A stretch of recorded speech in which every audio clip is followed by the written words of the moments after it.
بسم اللہ الرحمن الرحیم۔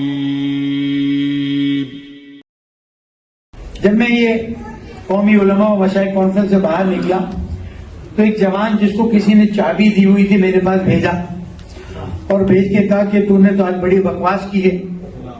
ہمارے بھی سجدے میں بکواس کر رہا تھا، لیکن اللہ نے وہ پوری تقریر بھیجوا کے بتا دیا کہ ہم نے قومی موقف بہتر انداز میں پیش کیا۔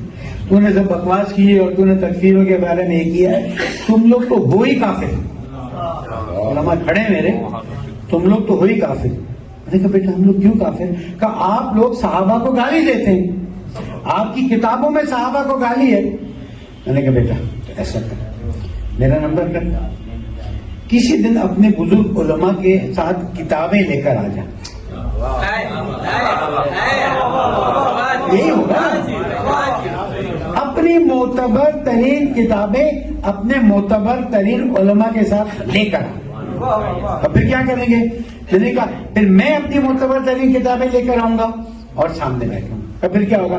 تب میں اپنی کتابوں سے اس وقت جب تم بتاؤ گے کہ کون سی توہین ہے صحابہ کی وہ نکال دوں گا، لیکن ایک شرط ہے اپنی کتابوں میں سے رسول اللہ کی توہین نکال دوں گا۔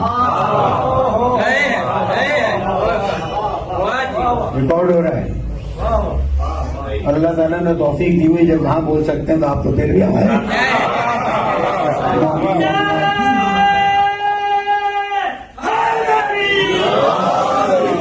ایک سید کو میں نے یاد دلایا کہ تو سیدانی کی اولاد ہے، تجھے مبارک ہو تاکہ اس کو احساس ہو کہ سادات ہونا کیا ہوتا ہے۔ اس مبارک بات کو بھی لوگوں نے کہا کہ تو نے غلط دی ہے۔ مجھے اپنی اس پوری بات پر فخر ہے کہ میں نے پوری دنیا کے سامنے خاتون جنت کی ولادت کی مبارکباد دی ہے۔ ہر دفعہ یہی بات کہتا ہوں اور جب تک زندہ ہوں کہتا رہوں گا، اللہ تعالیٰ کا شکر ادا کریں، سجدے میں جائیں تو کہ مالک تیرا شکر ہے کہ تو نے علی کو ہمارا مولا کرا۔